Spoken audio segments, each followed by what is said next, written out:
Good evening, everyone. Are there young people in the room? Is that the response I get? Good evening, everyone.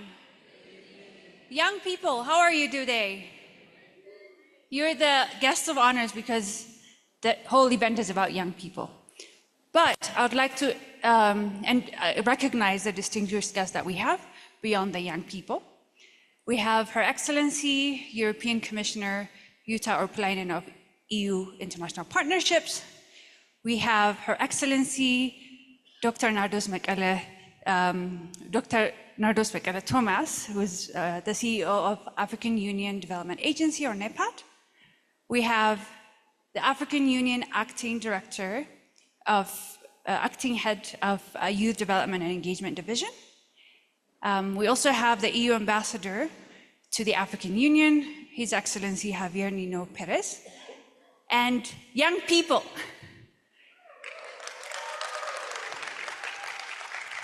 I'm informed that we have different young people in the room from 14 different African countries, which is excellent.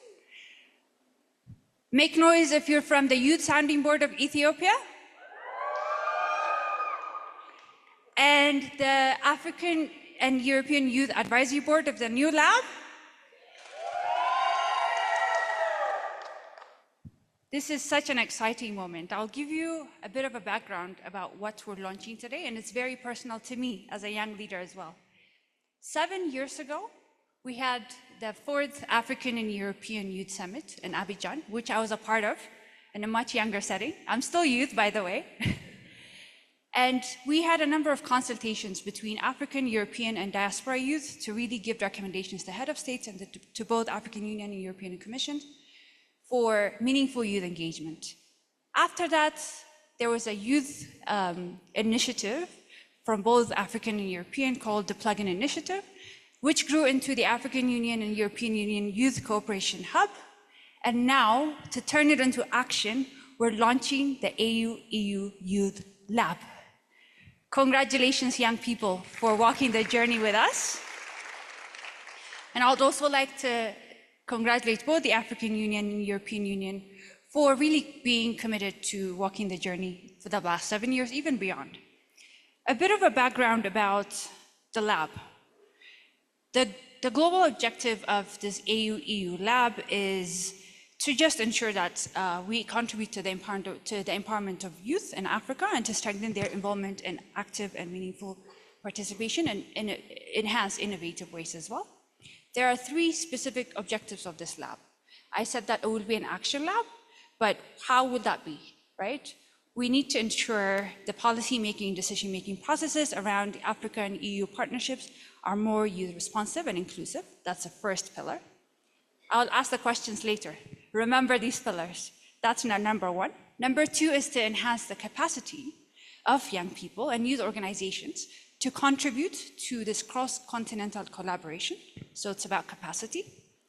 Third one is to create a joint African and European youth-led cooperation activities that pursue long-term impact and positive change between the 2 continents. So those are the 3 pillars.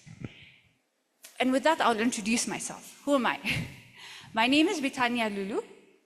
I'm a youth advocate who's been working on African youth development, but also supporting the cooperation between the 2 continents. And I had the great honor to serve as the first special advisor on youth to Commissioner Jutta Urpilainen that's present here. So like I said, this is very personal to me and very personal to my commissioner as well, and to her commitment to young people. We were just in Brussels actually on Friday, looking back at this collaboration of youth empowerment within the EU and the success stories that we've had. And I call it her baby, which is launching the Youth Sounding Board across the continent and also across the globe, including the country YSP here. Are you still here with me, the YSP members? Great. And with that, I want to turn your attention to the mural there. There's a painting. Can you see it? It's on my left, so it's on your right. It is to show the collaboration between these two continents. And I would like to give a shout out to the two painters, Warkana Bezu and Yapsara Demasay. Please give a huge shout out to them. A round of applause. They've told me that what it shows, you see the blue side is the EU flag, the green side is the EU flag, but it shows that on the human face, the black side is going to the EU, the white side is going to the AU. That means that cohesion and cooperation between the two continents with the sunrise and innovation and the three core points of the lab that I mentioned earlier. So thank you so much, our amazing painters, for showing us what the collaboration could look like in a picture setting. So round of applause to them once again.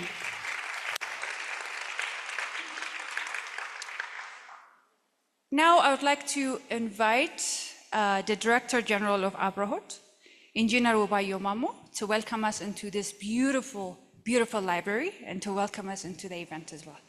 Ubayo, the floor is yours. Round of applause for him, please.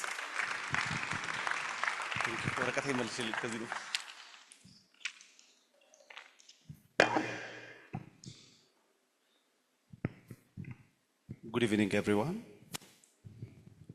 First and foremost, I want to take a moment to thank God for bringing us together as this significant AU-EU Youth Lab meeting.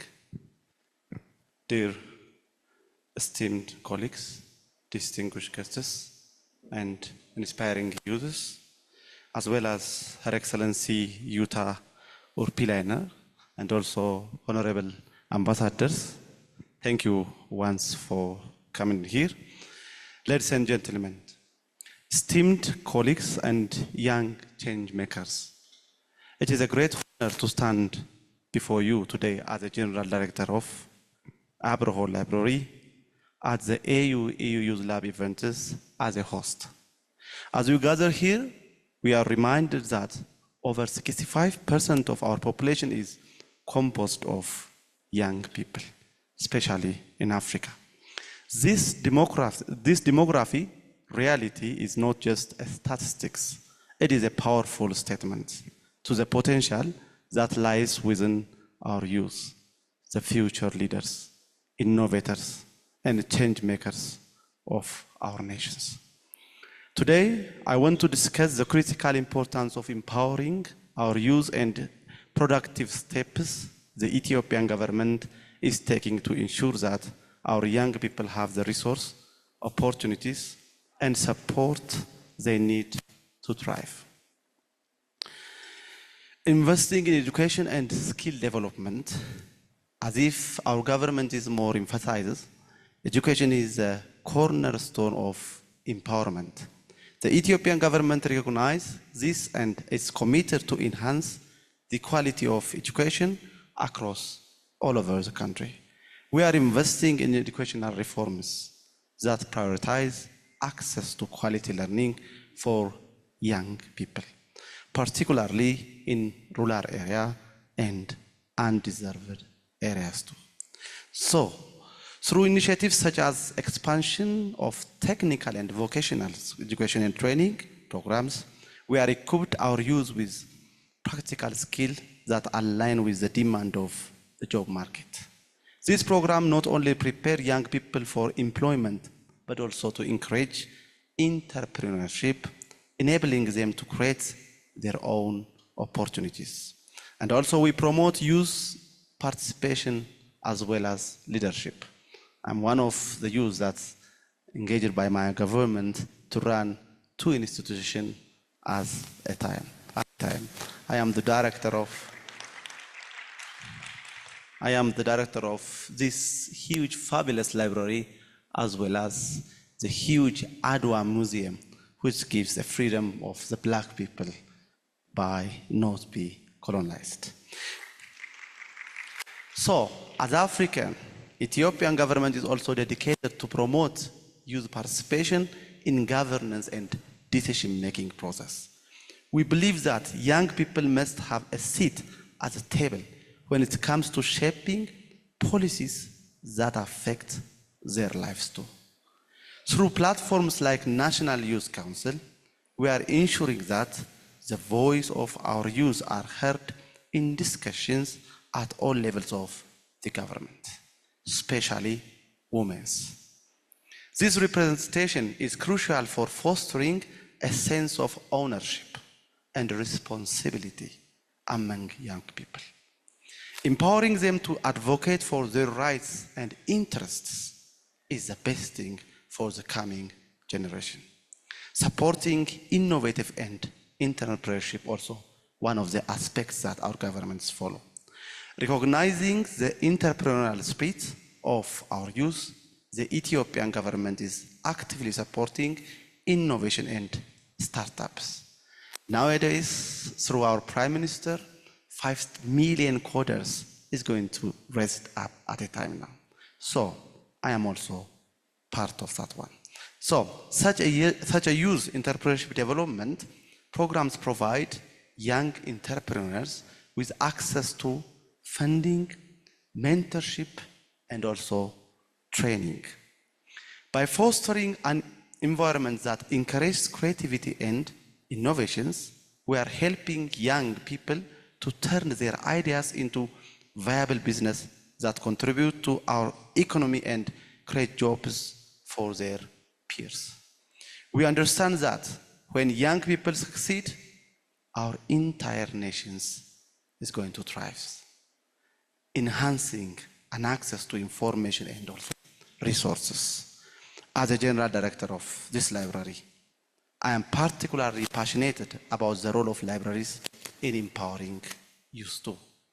Our libraries are evolving into dynamic space that provide access to information, technologies, and resources too. We are implementing programs that promote digital literacy, critical thinking, and research skill among young peoples. Most of African peoples, they call it almost more than 25% literacy rate. So we are implementing programs that promote not only digital also, and also research skills among young people. So by transforming our libraries into community hubs for learning and collaboration, we are ensure that our youth have the tools they need to navigate the complexity of the modern world.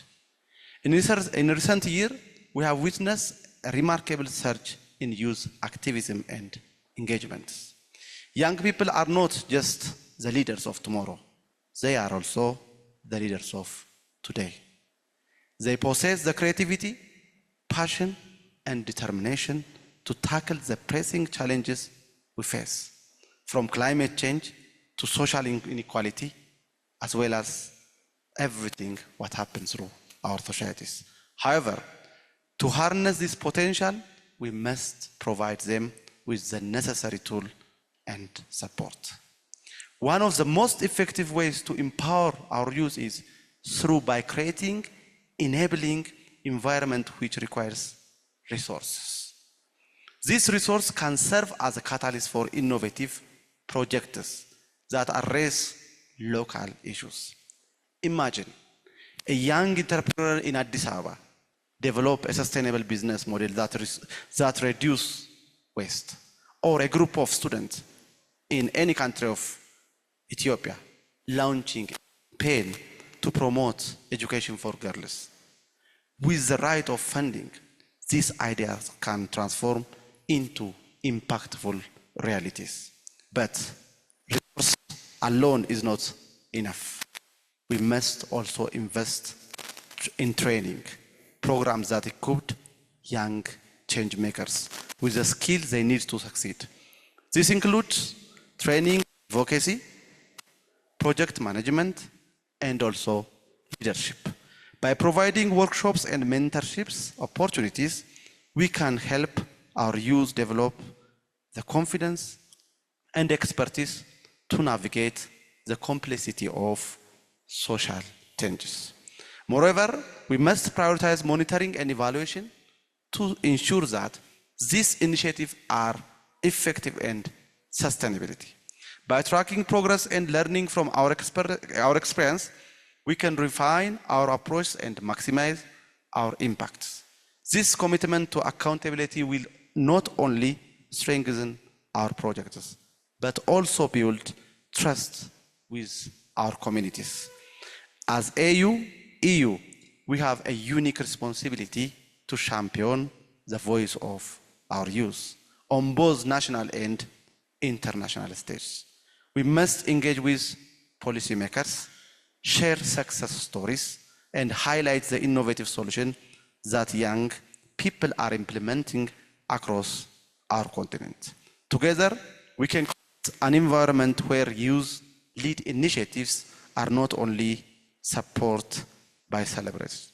In conclusion, empowering young change makers through small grants, training, and amplifying their voice is not just an investment in our youth. It is an investment in the future of Africa.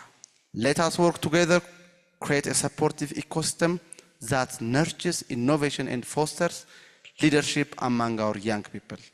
Thank you very much. God bless Ethiopia and Africa.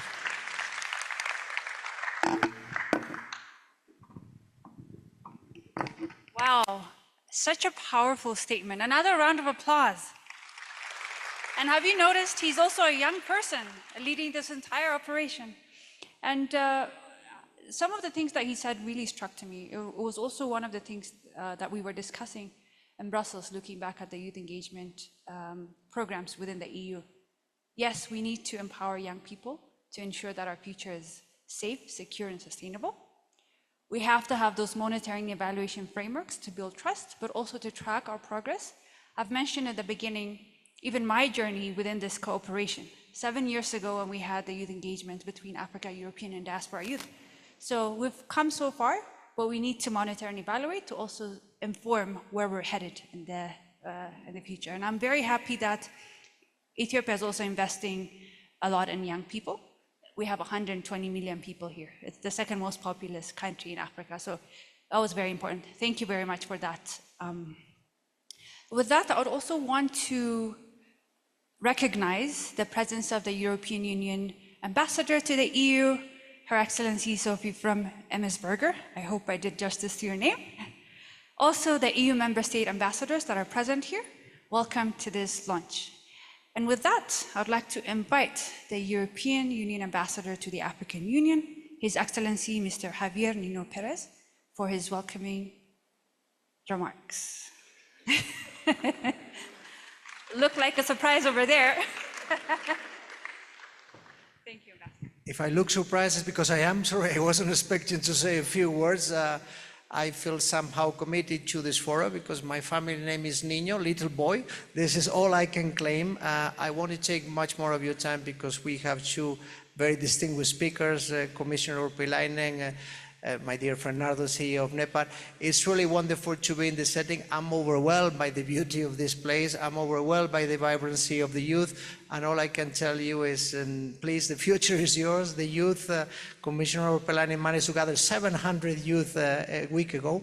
We didn't manage that many, but there's a few of you, and we want to listen to your voices. Long live the youth, and welcome to this event. Thank you. Thank you very much, Ambassador. With that, I welcome my favorite person in the room. Don't come for me, young people. You're also my favorite people. I would like to invite my commissioner, Her Excellency Jutta Urpilainen, Commissioner of International Partnerships.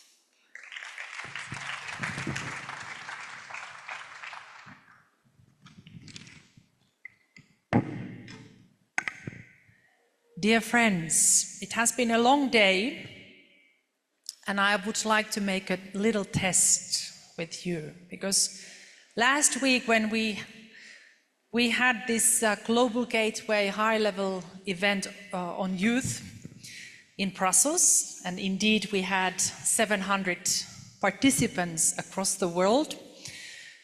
One African lady from Zimbabwe, she taught me that whenever we have Africans in the room, we empower them by saying sister, sister, and then the audience reply, sister.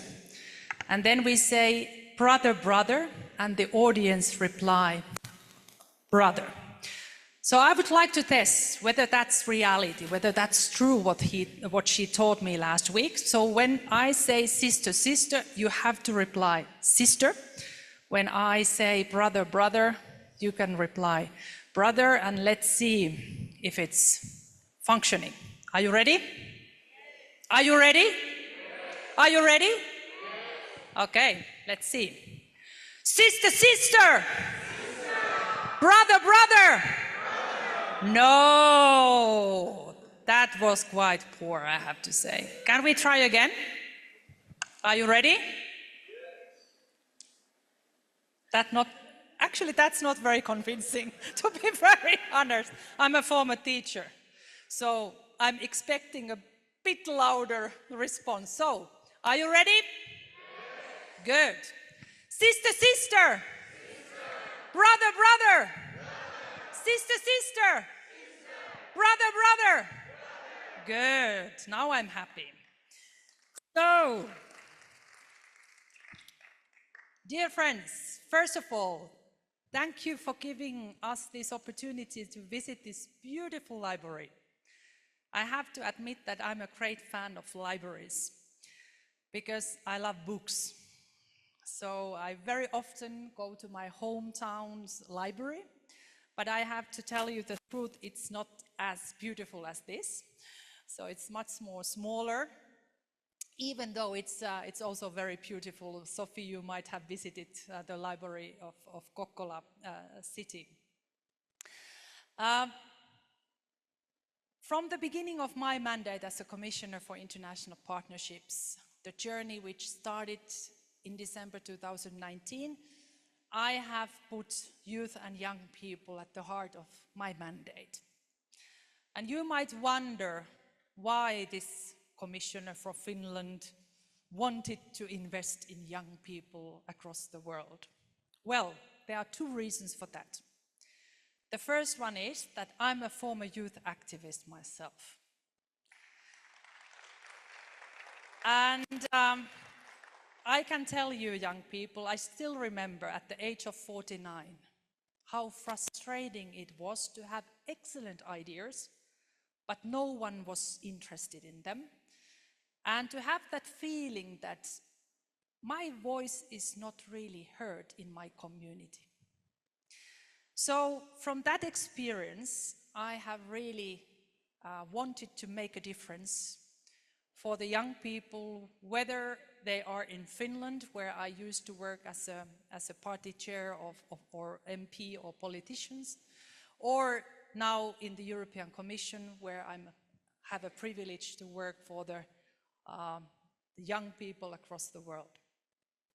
The second reason for prioritizing young people is the fact that we have the biggest youth generation in history, 1.8 billion young people in this globe. But unfortunately, if you look at the young people represented in the national parliaments, the figure of MPs, so how many young MPs we have across the world is only 2.8%. So 2.8% of the MPs across the world are youth and young people. If we look at Africa, not only Ethiopia, but in general Africa, 1.3 billion citizens, and 70% of them are below 30 years old.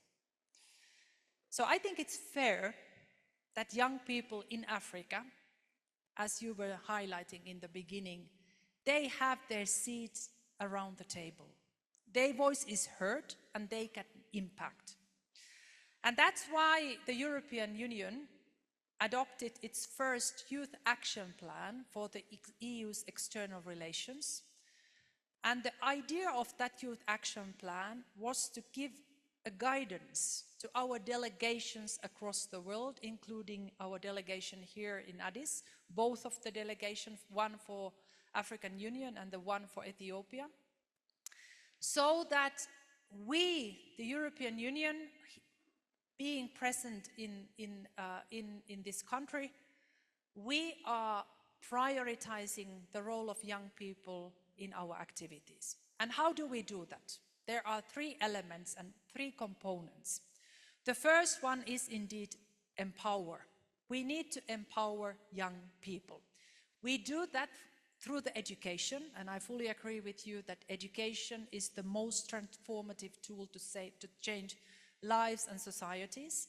So we are investing a lot in education. But we also created a specific youth empowerment fund. It's 10 million euro, through which we provide young people across the globe access to funding. Because young people have a lot of great ideas, but they don't know how to finance them. And through this fund, we now provide an opportunity to access to finance. The second element is engagement. We have to engage with young people. And for the European Union, the main structure for that is our sounding board. I have my own global youth sounding board, and Pitania was referring to that. So 25 young people across the world are advising me regularly. I meet them and we discuss on different policy issues, and they are giving me their advice as well as their insights. But now, almost in 50 of our delegations, we also have national youth sounding boards. And I'm very happy to meet our Ethiopian youth sounding board members. I hope that I have an opportunity to discuss with you later today during the reception, because this body is precisely to be a kind of platform for the dialogue between our EU delegation and young people from Ethiopia. We also created a specific initiative which is called Youth and Women in Democracy Initiative, through which we want to encourage young people to be more active in politics. So this is something I just wanted to inform you, because as I said in the beginning, we also need more young politicians. We need also more young MPs and young political decision makers. And the third element, which relates to our hub, which we are launching today, is connect. Connection is power. If you want to have power, you need to have connections. And that's why we created the Europe-Africa Youth Academy, through which we are training and bringing together young European and African leaders. But this is also why we wanted to launch this AU-EU Youth Lab, because we truly believe that we should strengthen also people-to-people connections, so that people from Africa, especially young people from Africa, as well as young people from Europe, can create connections and become friends and create friendships. So that's why I'm happy to be able to launch this lab today. And as Pitania was already highlighting, there are 3 priorities for this lab. The first one is ensuring participation and representation of youth. This is my humble plea, but I hope that in the future, in every EU-AU summit, hopefully also the next one, which is taking place next year, there will be a specific summit for youth, so that we can have our own summit for the young people from Africa as well as young people from Europe. The second, yes, I think it's definitely worth applause. The second priority is empower youth and enhancing the capacity of young people. We have to train young people, we have to empower young people through education, as I said. And then the third priority is create African European youth-led projects. So thank you very much for coming to this event tonight. I have to admit that I have had a very long day, but I have been looking forward to this moment from the beginning of the day. And I'm really delighted to be able to see young people from so many different African countries. And I really hope that we have an opportunity to also exchange views later today during the reception. So thank you very much, and long live the AU-EU Youth Lab.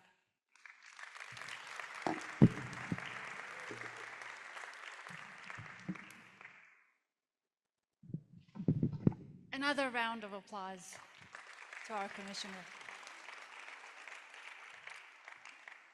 Honestly speaking, I've worked with a number of head of states, policymakers, decision makers, and by far, Commissioner Oplainen has shown me that if there's political will, despite bureaucratic institutions, there can be change, and youth can be put at the center. So thank you so much for your leadership, Commissioner. Sister, sister. Brother, brother. Thank you for reminding us of that exciting exchange, Commissioner. Next, I'd like to invite Her Excellency, Ms. Nardos Bekele Thomas, from the African Union Development, what do you call it? African Union Development Agency, NEPAD, from my own country. Very excited to welcome you and good to see you again. Thank you so much, Britannia. It's so wonderful to have you here, listening to you, the way you conduct this gathering is just amazing. That's the power of youth. First of all, I would like to say really thank you to the Commissioner.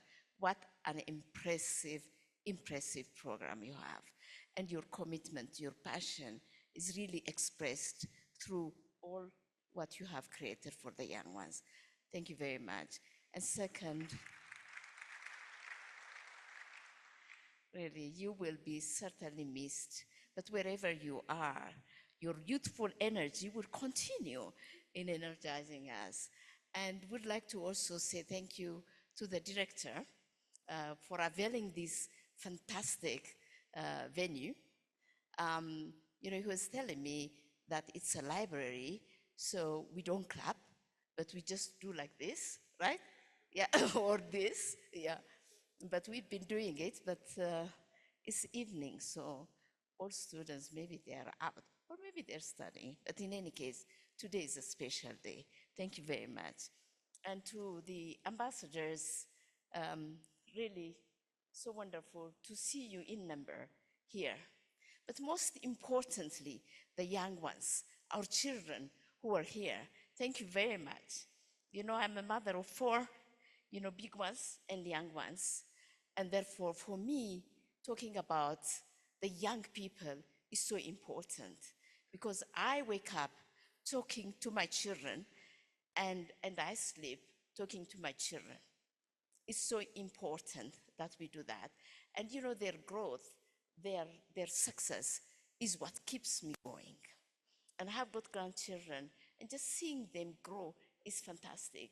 But bringing them with all what they have to, you know, need for the future is so important. And I feel every day, every night, you know, I feel so sorry for those children that do not have that opportunity.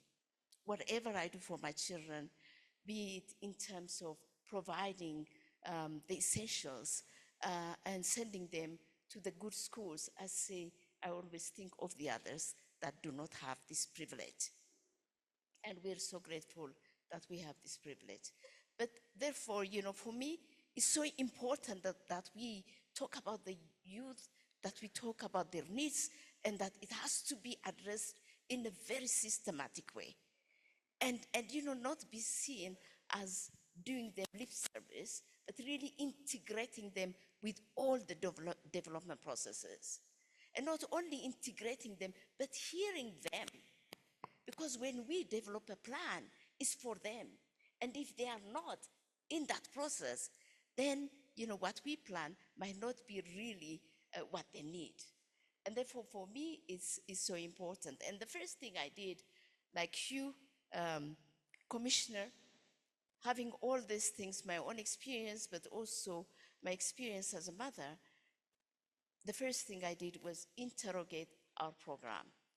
And if you recall, we initiated a program called Energize Africa.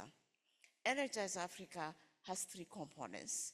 And I see all what you're doing here really linking and reinforcing what we are doing.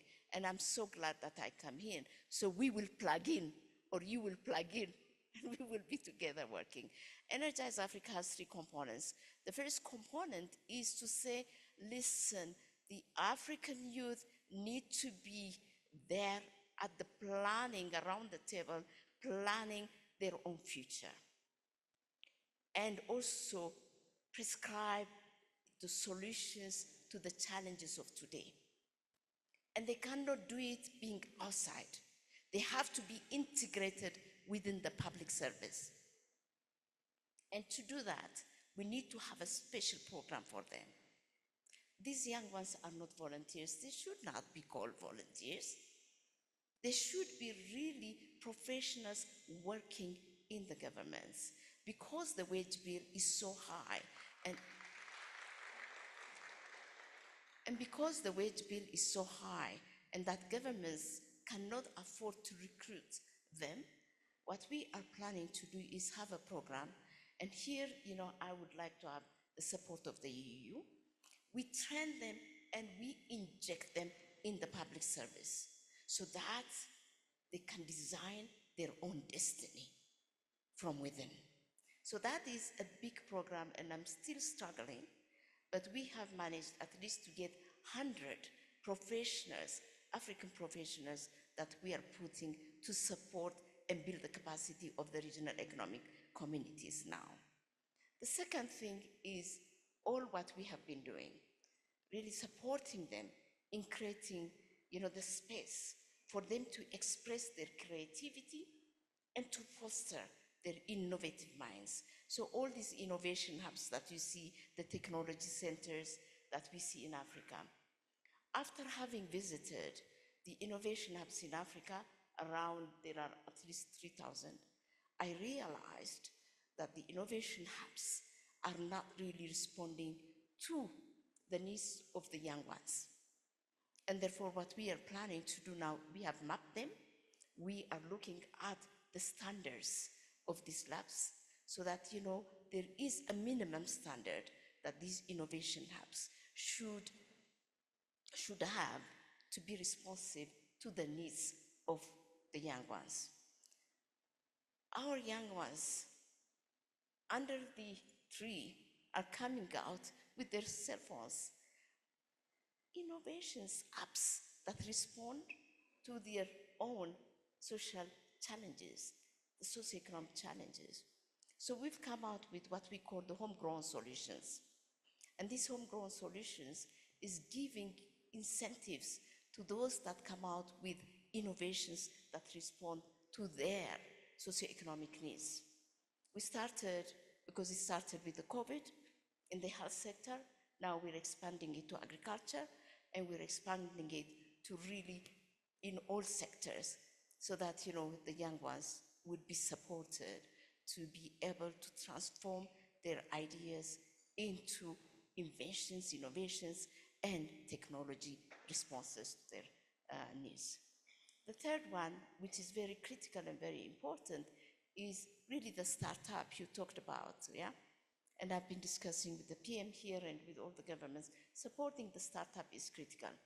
But what we have been doing is not really giving them the ingredients, a mix of judicious mix of ingredients that startups need to thrive. We will give 50,000 here or something, capacity building, but we don't give them a packaged, support. So giving the package support is very critical and very important, and supporting startups is very important. In all that, the African development space, as you know, is overcrowded. We see so many, projects that are there.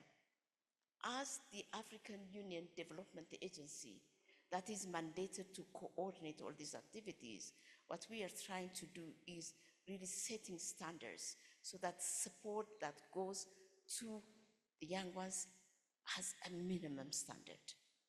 And we meet those standards so that they become impactful. And therefore, we have got 100 million MSMEs, but these 100 million MSMEs is not just something that we have created ourselves, but it really crowds in all the other support and together making a difference and coming out with a response. Africa's economy is growing and it should grow, but putting as many stakeholders in the economy is critical and very important. And that is why we need many MSMEs, the startups, to be supported by us. In all this, I think, I would say the EU Youth Lab is so critical and very important. We're so happy that we have that. We'll certainly support it, and we will work together to make a difference to the young ones. Young ones, the future is yours. We are sometimes, prescribing things that might not work for you, but you have, through this, to come on board and tell us, no, this is not working. What works is this. And I'm so glad that you have the sounding board. And I hope you'll give me permission to use that sounding board to enhance the program that we deliver for Africa. Thank you very much.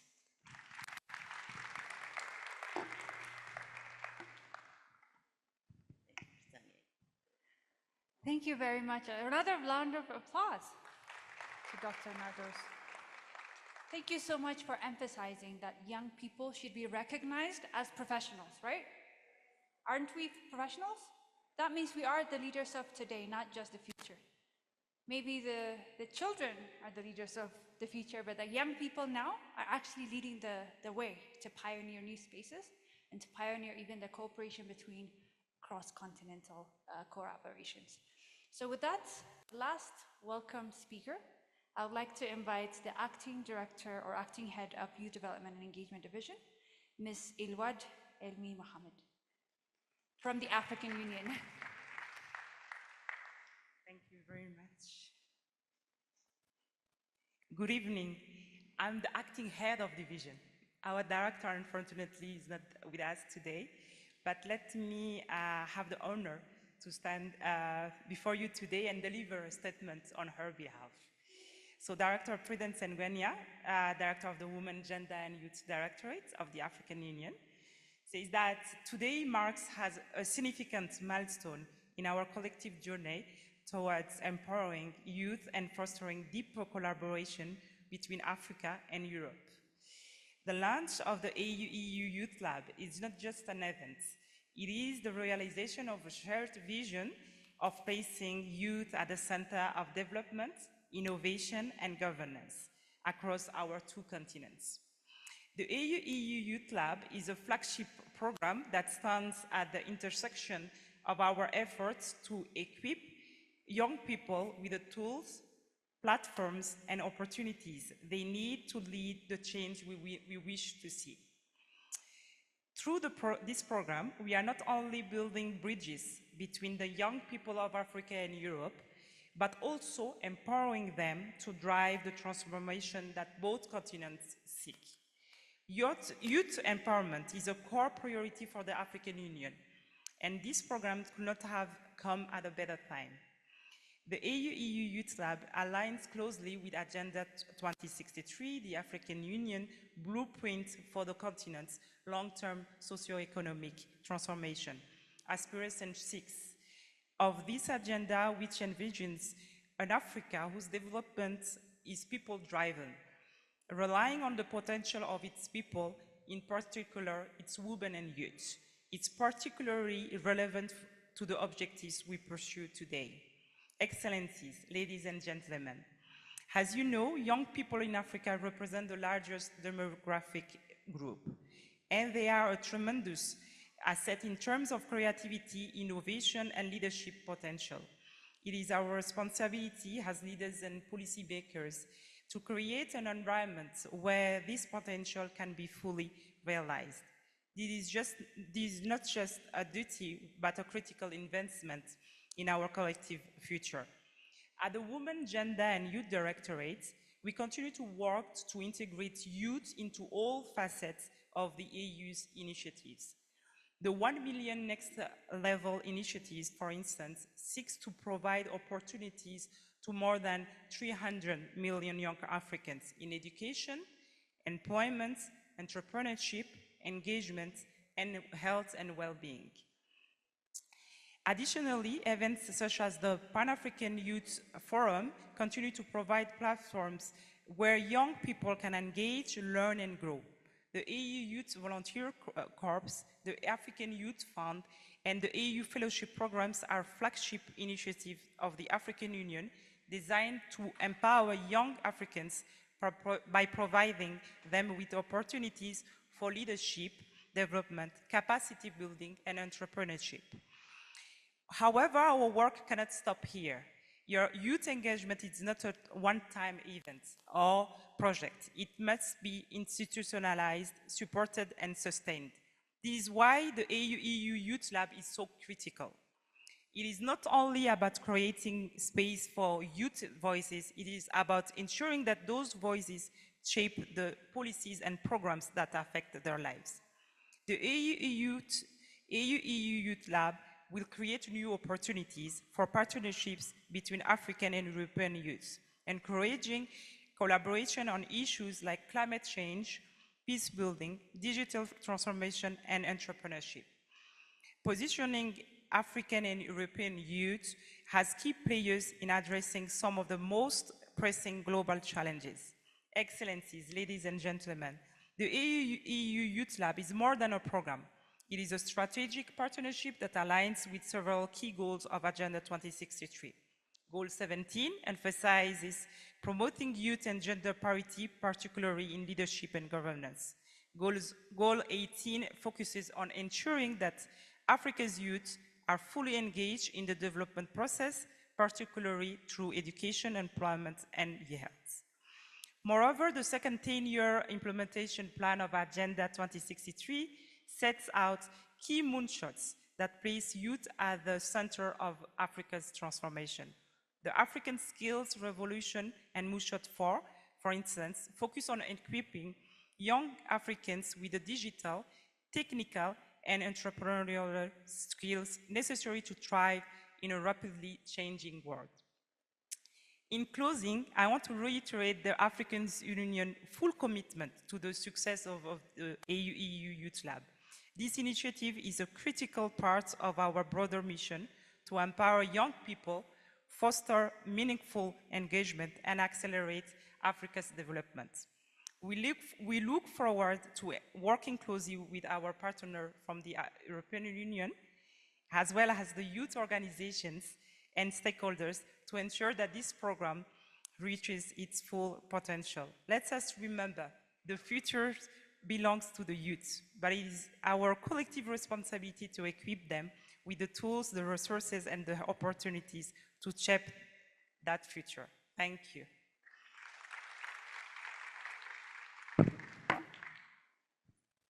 Thank you very much. With that, I actually invite you to sit here, Ms. Elouad.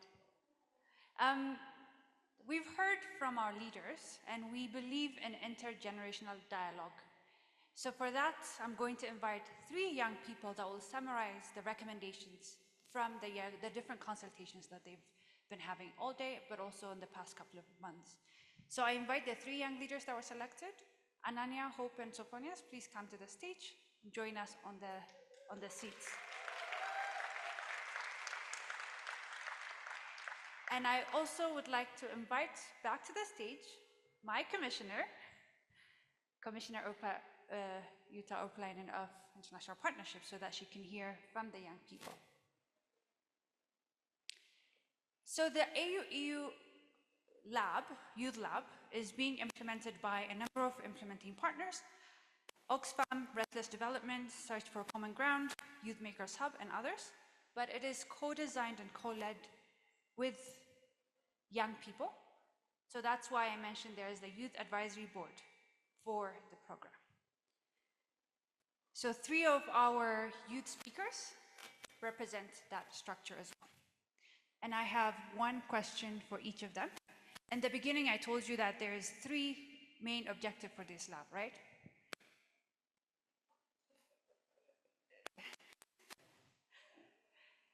So the first question is to you, Ananya. Do you have a mic as well? So Ananya is a member of the Youth Sounding Board from the Ethiopia delegation, the EU delegation to Ethiopia. What should be the key 3 actions for policy and decision making to be more youth-centric? So this is a recommendation. 3 main actions for decision makers. Good evening, everyone. It is truly an honor to sit here before you and try to voice the crucial needs of the youth in front of all this huge delegates of countries and also members of the EU and all of my fellow youth. So the first question was allocated to me, and we're trying to address how should the youth be represented and how should they participate in policy making and also decision making. So the first thing we recommend is to allocate youth permanent roles in institutions and government systems, such as the youth advisory boards, like the YSB is doing. Honestly speaking, YSB is one of the greatest things that happened to Ethiopian youth. This is because we have had the opportunity to voice the crucial needs of Ethiopia through the delegation. So we need such kind of platforms for the youth to voice their crucial needs. So they actually need a seat at the table. So in order to do that, we do need mentorship. We do need you to trust us as well. So we need to foster that sense of trust. You need to give us a safe space. You need to value our needs, our opinions, and take the risk on us and believe in our opinions. So I believe the first one is to allocate permanent roles and also give us a sense of ownership through the decisions and also the policies that you're trying to implement. So the second one is we have to try to identify, and also we need to prioritize what are the crucial and relevant issues that are actually happening to the youth. So we need to understand and navigate the potential issues and the already occurring issues of the youth. So we need to mainstream youth in your policies that you're trying to implement in the country you're trying to work on youth initiatives. Yeah. So this should be addressed because youth have been forces of change in every part of history. We try to use their energy for our agendas, for our development, but their ideas have not been included in the actual documents and plans that we're trying to implement. So trying to prioritize their needs and identifying their issues is very crucial. So the third and final action that we need to take is to try to give them resources to be able to represent themselves in huge high-level platforms. We have to understand that it's very expensive to represent yourself and participate in high-level forums that are in need of the user's voice. So partners need to allow youth to participate in such type of high-level forums in order for them to reflect their voice and the need of their fellow youth. Absolutely. So I believe we need to be able to support them. Thank you very much. Thank you very much. A round of applause to Ananya Morgis.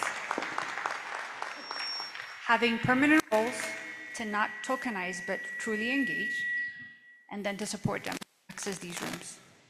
Second question goes to Hope. Hope is member of the advisory board of the Youth Voices Lab.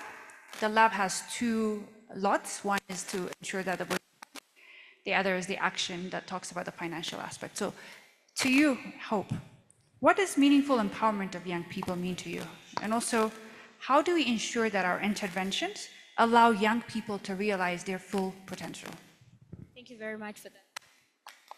Thank you very much for that question. Good evening, everyone. I'll ride on the protocols that have already been observed. My name is Hope Mukwinda, coming from Zambia. I bring you greetings from Zambia.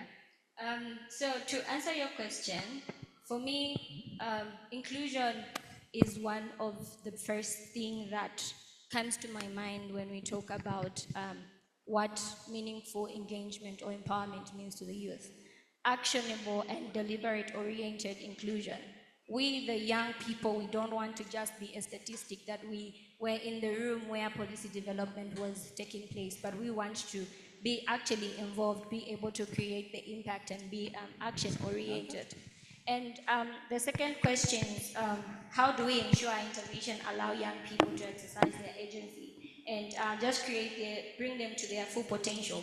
One of them would be co-creation of policies and deliberate strategies and mechanisms to be put in place where this inclusive engagement that we are talking about is able to be actionalized in the room.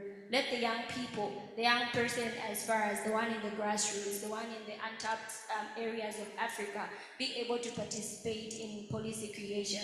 From the whole cycle of policy development, we the young people should be involved, not only to bring us to the table when it's time to maybe validate the policy that has already been created, but we want to be the voice in the room. We want to be the people that were actually involved in that creation.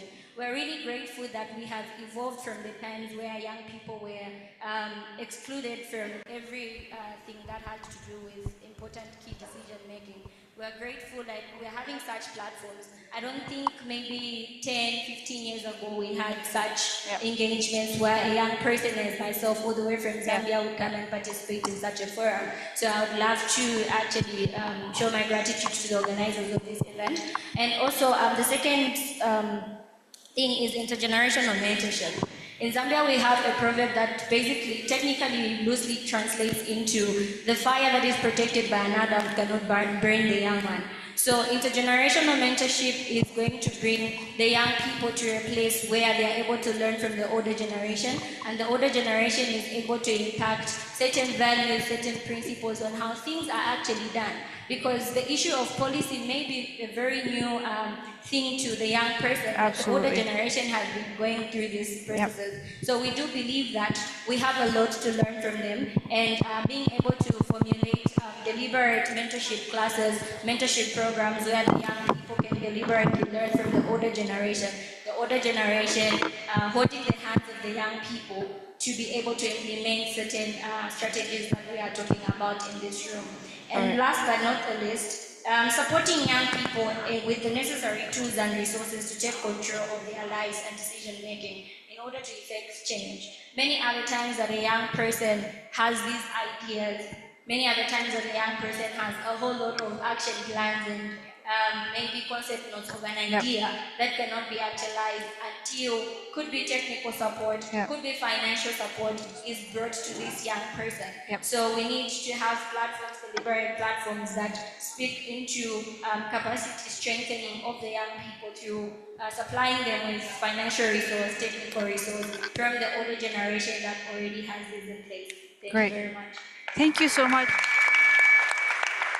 I don't know if this mic works. The new mic that was given to me doesn't work. Great, it works. It brings me to the last question, actually, the last recommendation that you gave about tools and resources to actualize those ideas.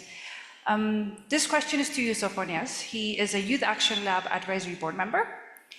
Financing youth development initiatives is a very core priority to supporting youth-led initiatives, like Hope has said. So what can institutions do to ensure that a more systemic approach for holistic supports to young people? So much. I'd like to start my says by mentioning what Commissioner Yuta has said in one of her videos that says, we would like to see our partners as actuator of our programs, not a subject of aid. When it comes to finance, we would like to say that finance is one of the pressing issues that we struggle with for the young people. Even though we do have an inspiration, knowledge, and that there is a need to be a part of the greater picture, finance has been a pressing hurdle for quite a long time. And the way we see financing is also that we really want to be seen as a partner, as a key ally in the greater picture that the AU is setting out. I've been going through the EU action plan, and it's been very impressive what has been done so far. During the plugging, the cooperation, now we are having the Youth Lab, which is a re-granting program that will give money for the youth-led organizations. So what we really want to do is we need a dedicated funding for the youth-led organizations who are on the ground struggling with the people on within the community, have the understanding of the problem of the young people to be able to strengthen their capacity, but at the same time also to voice their problems into higher level organizations.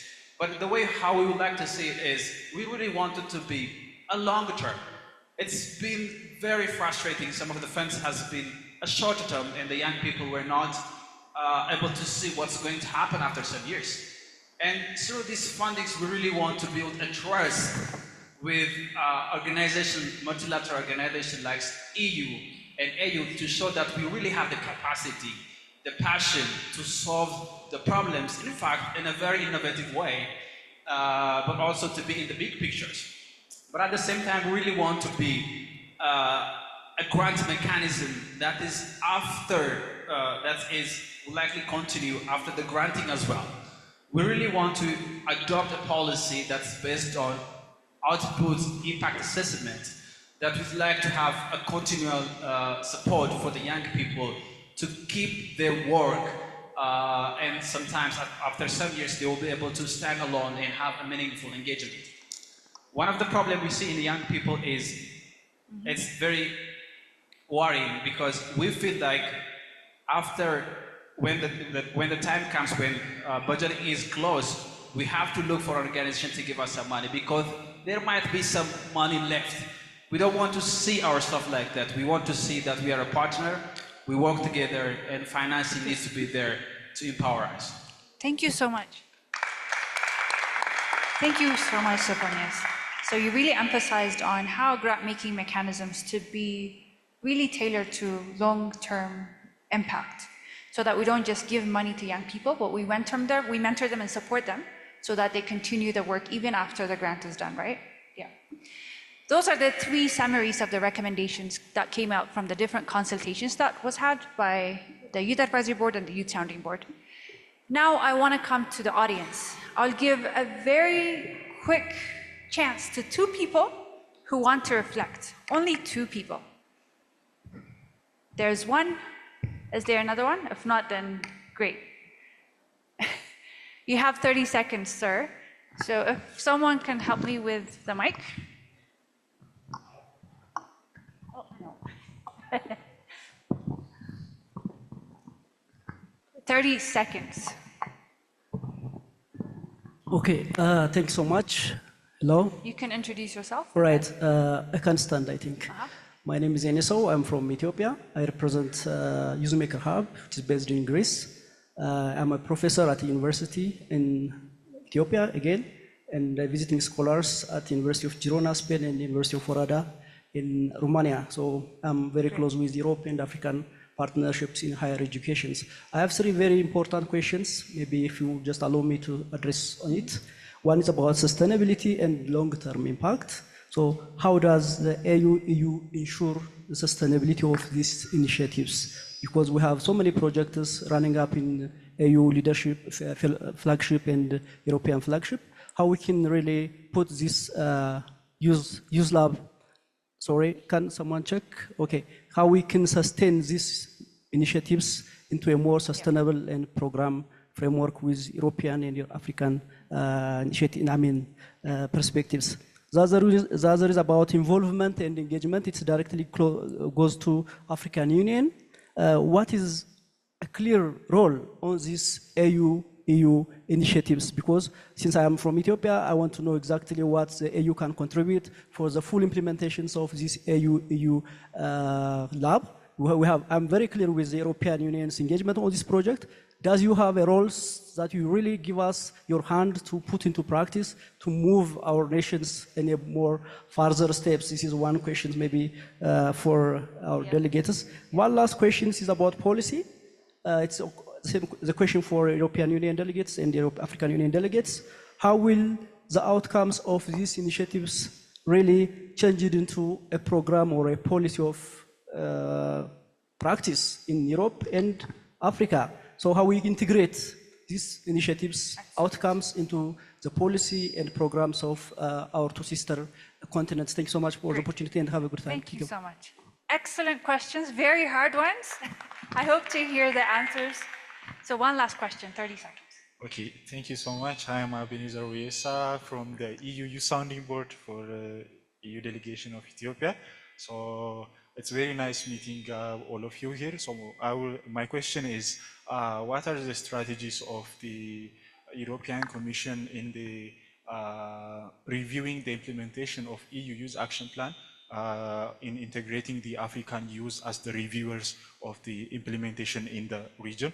And the second one is, what are the plans of integrating the AU in the review of the implementation of global gateway strategies for the region of the 5 focus areas?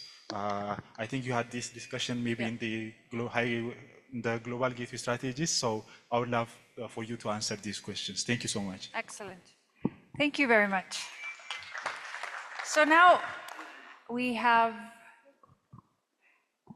2 representatives that are decision makers that are sitting at the driver's seat of this cross-continental collaboration and cooperation. So I'd like to give the chance to Commissioner Urpilainen to address most of the questions that were directed at her.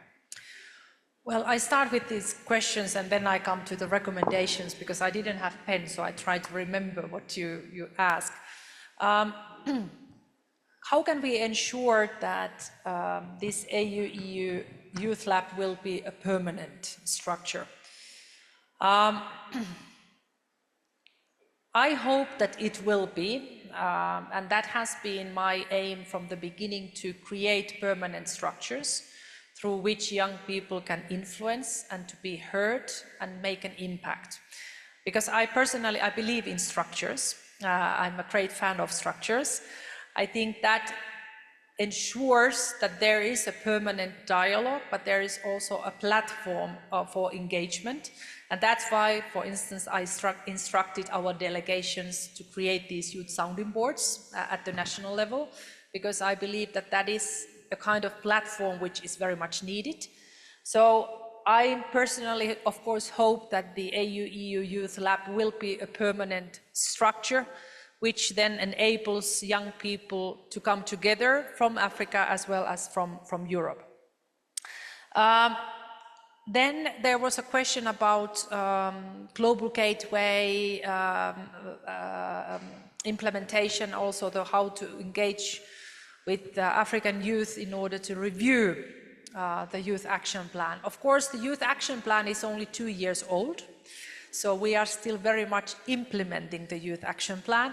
My humble wish as a commissioner is that there would be, let's say, within 5 years, there would be the Youth Action Plan number 2, and that would be then co-created by young people from different continents, because the first Youth Action Plan was co-created with my Global Youth Sounding Board. So that was kind of co-creation of young people and my civil servants from Brussels. So I think now, if there is a political will to make the second version of the Youth Action Plan in the future, of course we already have existing structures and platforms which we can then use to review the current Youth Action Plan, but also to plan and create the next version of the Youth Action Plan. So this is my personal wish. Then I would like to come to the recommendations, and I fully agree with you that first of all we need specific funding for youth initiatives, and that's precisely why we decided to create this Youth Empowerment Fund. We just had a first call for applications and we received 10,000 applications from different parts of the world. And I think it really shows that there is a huge need for this kind of a fund, which is specifically planned and created for young people.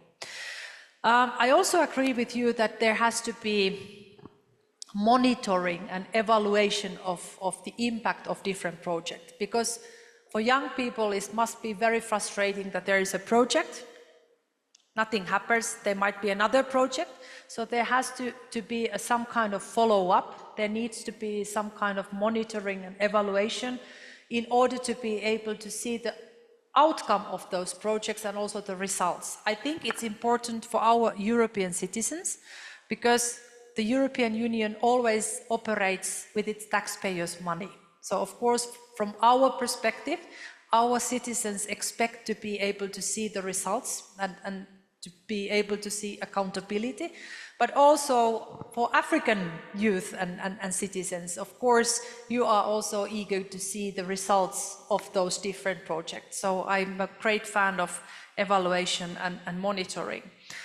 And then I think what you said regarding this intergenerational mentoring, I really like this idea because when I was a young teacher, I proposed to create this kind of mentoring system for my city, and I think what we now try to do within the EU is to create a kind of EU alumni network, so that those young people who have been part of the National Youth Sounding Board or Global Youth Sounding Board or Special Advisor on Youth, you know, they could be somehow part of this community, this EU family, and then share their experience and knowledge with the newcomers and new members of our EU structure. So we already have 1,000 young people across the world who have been part of our youth structures. And I hope that this movement will grow and the number of young people will increase. But I think it is an excellent idea to create this kind of a knowledge and expertise exchange. And I also promise to be at your disposal when my term as a commissioner will end, so that then I can empower and share my expertise and experience with young people across the world through the EU Alumni Network. So thank you very much for your excellent recommendations. Excellent. Thank you so much, Commissioner. Now to the AU. What is the role of the AU? What's the clear role of the AU, and the strategies in ensuring that the initiative is actually owned by Africans? Yeah. Thank you very much for that question. Actually, I wanted to say that the clear role of the AU, it's part of the title even of the Youth Lab. It's a co-created initiative. It's not an EU initiative, it's not the AU initiative, it's AU and EU. And I was saying earlier that the commitment of the African Union is at the highest level. Our chairperson, actual chairperson, His Excellency Moussa Faki Mahamat, is one of the persons who launched the 1 Million Next initiative that I was speaking about. He is really the one who is pushing for that. And we will continue to partner up with the European Union to make sure that the voices of youth are heard. And we will have soon, actually at the beginning of next month, the Pan-African Youth Forum, where we will have a platform again with the thousands of young people from all over Africa, trying to represent all the continent, where we will be speaking about what we are speaking today, making sure that the young people are at the table of decision, making sure that the young people get the funds that they need to put in place the amazing ideas that they have, and making sure that we will continue with that engagement from the African Union. The Pan-African Youth Forum, it's actually every year that we are organizing it, and it helps actually to continue the discussion and to continue for the EU to be involved and to support the young people of the continent. So yes, the involvement of the African Union is real, is there. We have here Her Excellency, the CEO of the EU, the NEPAD, so we will continue for sure to partner with the European Union and to continue the great work for the young people. Again, thank you very much for those brilliant recommendations. We are also right now working on the revision of the EU Youth Charter.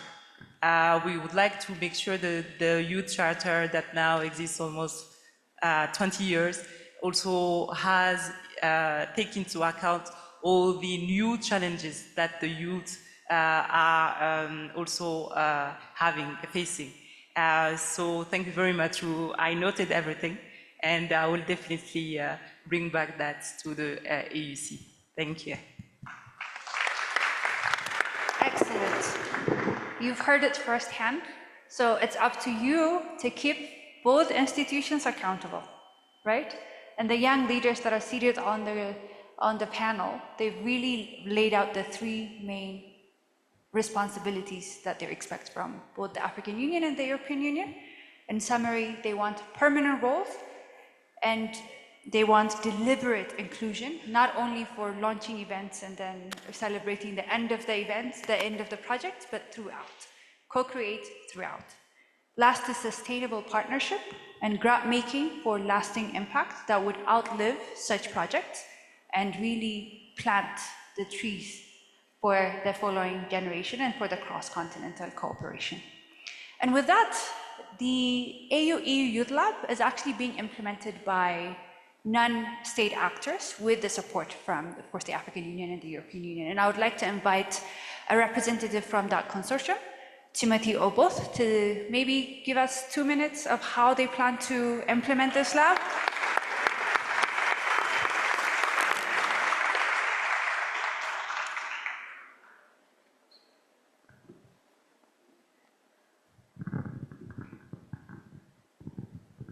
All protocols observed. Good evening.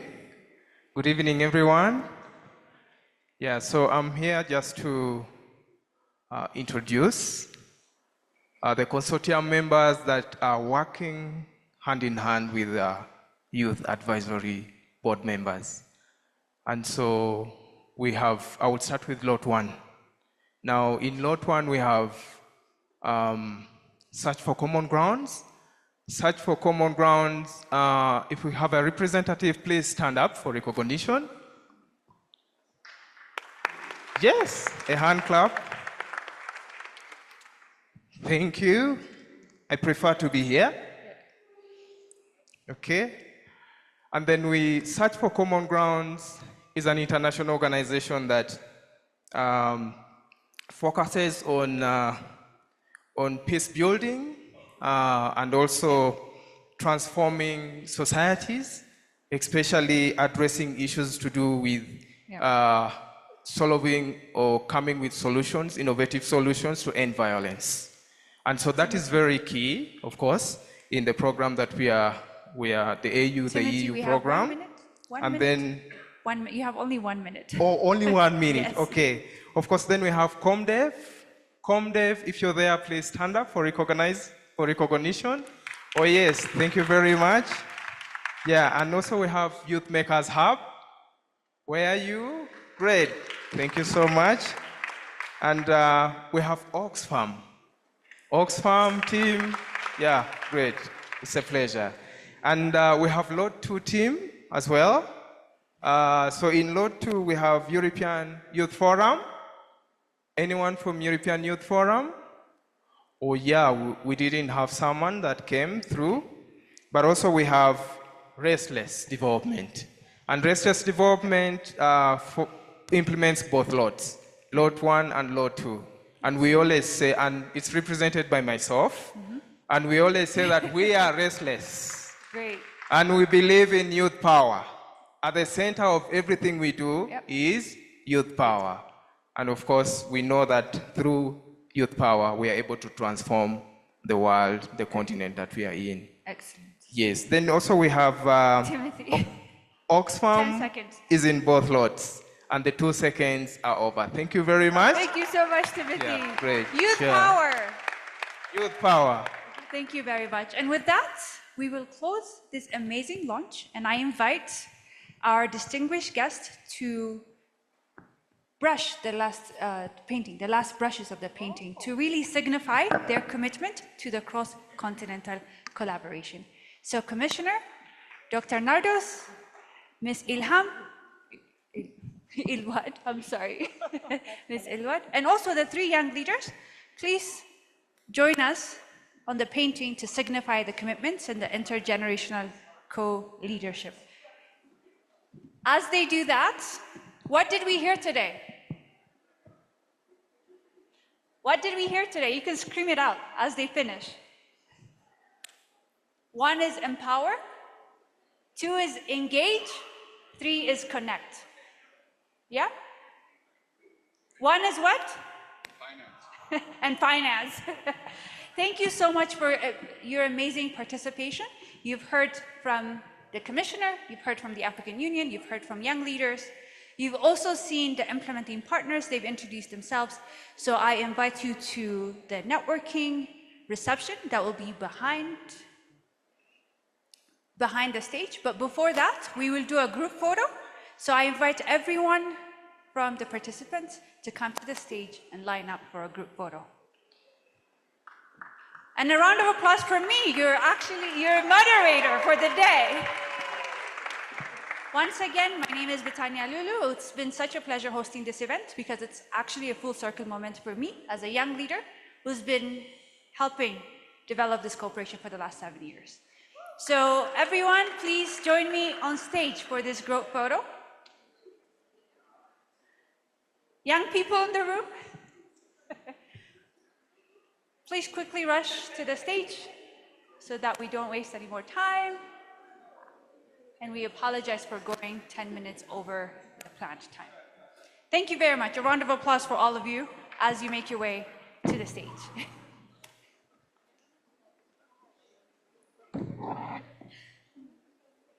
Everyone from the participants, please. All the implementing partners, the YSPs, the Youth Advisory Board, also the member state ambassadors, and I will invite the commissioner at the end so that she's in the center. Okay. Ambassadors, please join us on stage. Group picture. Come here. Young people, quick, quick, quick. And I invite, of course, the distinguished guests to join the group photo as well. Yes, of course. Commissioner.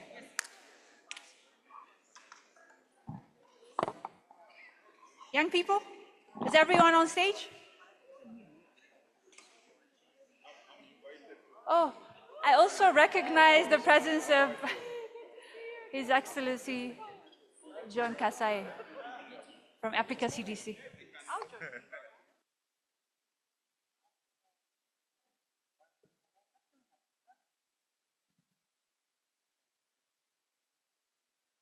Yes! Youth power! Youth power! Brother, brother! Sister, sister! AU, EU love! AU, EU love! Thank you so much. Some progress is made.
which is to your left. Please make your way there to a networking reception and enjoy the drinks and enjoy the refreshments as you make connections with each other